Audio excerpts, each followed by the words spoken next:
కడపలో ఎంపీ ఉన్నాడు, ఎమ్మెల్యే ఉన్నాడు, అధికార పక్షం. అక్కడున్న ప్రజలు భయభ్రాంతులు గురై బ్రతుకుతున్న ప్రజలు. ప్రభుత్వానికి వ్యతిరేకంగా అంటే యువజన శ్రామిక రైతు పార్టీకి వ్యతిరేకంగా పనిచేస్తే, ఓటేస్తామని తెలిస్తే మాకు వచ్చే స్కీములు పోతాయి, అవి కాకుండా మా మీద కేసులు పెడతారు, దాడులు చేస్తారు అన్న భయం కూడా ప్రజలలో ఉంది. ఓటుకి 3,500 రూపాయల నుంచి ఇవ్వడం జరిగింది. విచ్చలవిడిగా డబ్బులు ఖర్చు పెట్టారు, డబ్బులు పని చేయకపోతే బెదిరించారు, లేకపోతే కేసులు పెడతామని, స్కీములు తీసేస్తామని, ఇలాంటి ఎన్నో ప్రలోభాలకు కడప ప్రజలు గురయ్యారు. ఇవన్నీ కూడా పనిచేశాయి. నేను కడపలో గెలవకపోవడానికి కారణం టైం అనే నేను అనుకుంటున్నాను. బికాస్ నేను కడపలో తిరిగింది కేవలం 14 రోజులు మాత్రమే.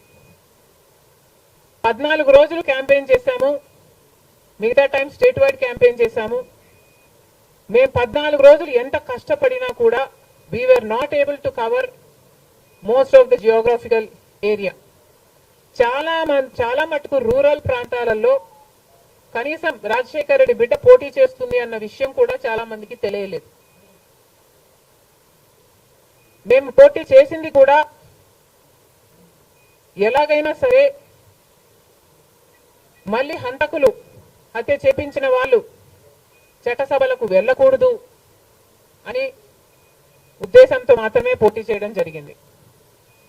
సరే, అది జరగకపోయి ఉండొచ్చు, కానీ ప్రజల కంటే పైనున్నది దేవుడు.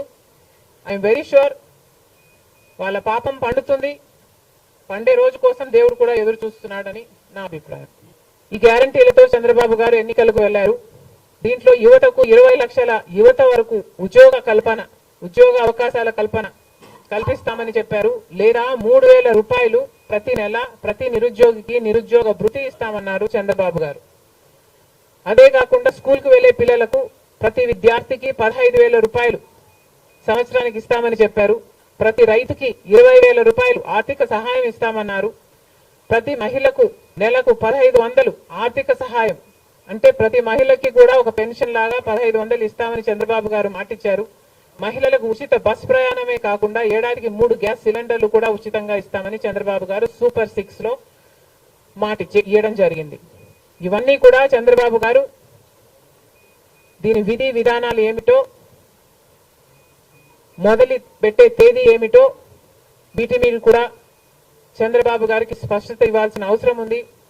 ఇవన్నీ ఎందుకు చెప్తున్నాము అంటే, మన రాష్ట్రము మిగతా రాష్ట్రాల్లాగా కాదు. మన రాష్ట్రము చాలా వెనకబడి ఉన్న రాష్ట్రం. వెంటనే పని చేయాల్సిన అవసరం ఉంది కాబట్టి మేము చంద్రబాబు గారిని,